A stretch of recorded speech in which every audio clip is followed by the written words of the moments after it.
Olá, sejam bem-vindos a mais um episódio do Petro Women Talk Podcast, diretamente do Angola Oil Gás 2025. Este que é simplesmente o maior evento da indústria petrolífera em Angola. E este ano nós estamos a celebrar 50 anos de independência com um toque ainda mais especial. E nós não poderíamos falar sobre a indústria de petróleo e gás sem mencionarmos o impacto que as empresas internacionais têm no nosso país. Now I'm going to switch to English because our next guest is Katrina Fisher. She is the country manager of ExxonMobil in Angola. Hi, Katrina. Such an honor to have you here with us. Thank you, Teresa. So glad to be here with you. Thank you for being here. So, Katrina, we would like to start about to talk about the impact of ExxonMobil here in our country. You've been here for quite a long time now. Even though you're leaving, we are very sad about that. But I would like to know your insights of how ExxonMobil is playing here in the Angola industry. Sure. So ExxonMobil has been in Angola for 31 years. So incredibly proud of that time and the experiences and benefits we've had here in Angola. We're the operator of Block 15. So we've got FPSOs in those assets. And we've had contributions across a variety of different items in Angola. So for example, in terms of social projects and so in terms of personnel development, we've contributed more than $100 million in social projects. Oh, wow. In the country. Yeah, that's amazing. So beyond just kind of what I'm so proud of about what ExxonMobil's done in the country is like beyond just development of the oil and gas resources, right? We've developed the people, we've helped develop the country. Yeah. So, particularly as we think about, 50 years of independence, proud of the mark that ExxonMobil has made. Oh, that's amazing. Yeah. And you've been actually pioneering about, most of the projects.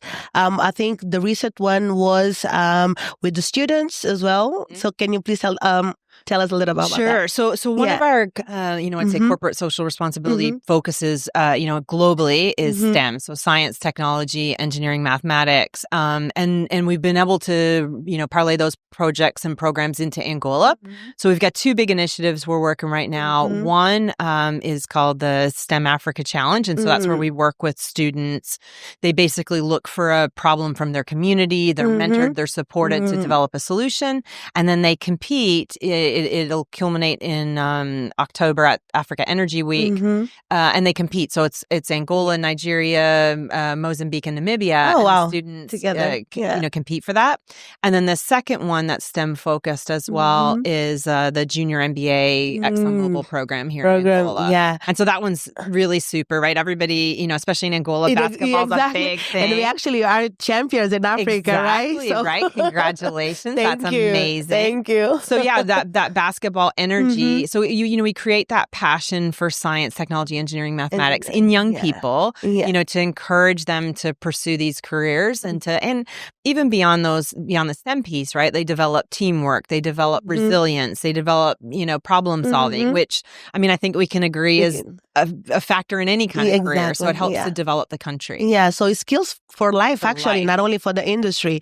And I know that ExxonMobil's mentoring program is a success in the industry. Everyone wants to be a mentee. So I would like to I want you to share how it was, the idea of having this program going, and what are the impact that is actually causing in the industry. Sure.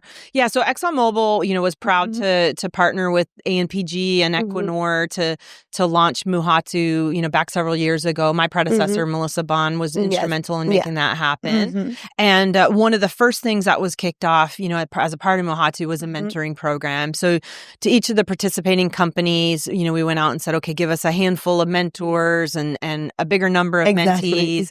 And then, what's so special about this one is it's really connecting, across companies within the oil and gas industry. So it really allows that sharing of experience, beyond our traditional company borders. That's true. Yeah. And, like I say, both the mentor and the mentee, benefit from it, right? Totally. If I'm mentoring somebody in SLB, for example, I learn about their career experiences or where they've been, they learn from me likewise. So it's just had such a multiplier effect. And, we shared this morning, at the Senegal Muhatu breakfast that we're about to launch launch our second stage. So we're super excited about that. That's amazing. We're very excited about that as well.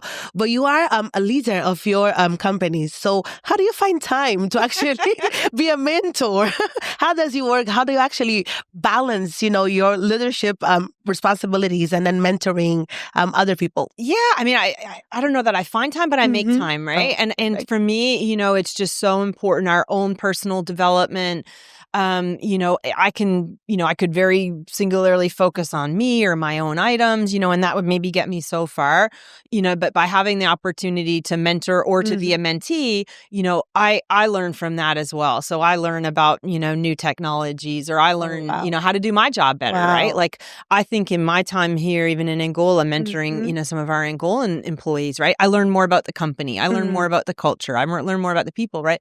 And that really helps me to be more effective in my job, right? True. So I don't consider mentoring something, that I have to find time for. It's really something that I feel, kind of called and compelled to do, and something that makes me a better leader and improves my ability to get things that's done. Amazing. Well, I know your Portuguese is so much better now. But I would like to ask you, what's unique about Angola? I mean, you've been to different countries now. What would you say is our biggest strength? Yeah, I mean, when I think about Angola, I really think about like the resilience and the ambition that's here in Angola, like just the general, strive to do more and to collaborate and work together. Yeah. Okay. It's I would say a very family orientated culture, and so warm.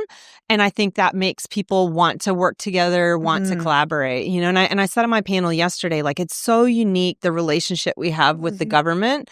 Very trusting, very collaborative, and everybody wanting to do more together. And I think that's part of that, family orientated, warm culture of, in some countries that I've lived and been to, I'm viewed as an outsider, right? I'm viewed as a guest. And, while they're thankful for the service, they see me providing a service. And then when I leave, they're, whereas like you mentioned before, now I'm, moving on shortly, and just the warm remarks that I get from people, the true, appreciation of the collaboration is different. Okay, so you're gonna miss the most that interaction, with people 100%. Here. Yeah, that's nice.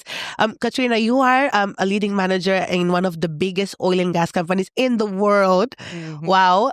So what would you tell women, that are, just getting started? What would you say to them? Yeah, no, when you say it like that, it sounds very impressive. I'm going to have to take the snapshot from this and send to my kids to get some respect. No, I'm only kidding. I mean, I've been so incredibly fortunate to have the support of my company. ExxonMobil is extremely supportive, and I've been able to have, the experiences that I've had that have really allowed me to get to this position. I mean, the biggest thing I would say is that, like, if I can do this, anybody can do this. There's nothing, particularly special about me. I came from a very middle-class background, a very small place, right? But one thing I'd say that's helped me to get to this point is just to be open and saying yes and trying new things, right? And each of those experiences have shaped me, in one way or another, and helped me to continue to build my own confidence. And so sometimes for women, I think, we can struggle to have that confidence to push ourselves forward.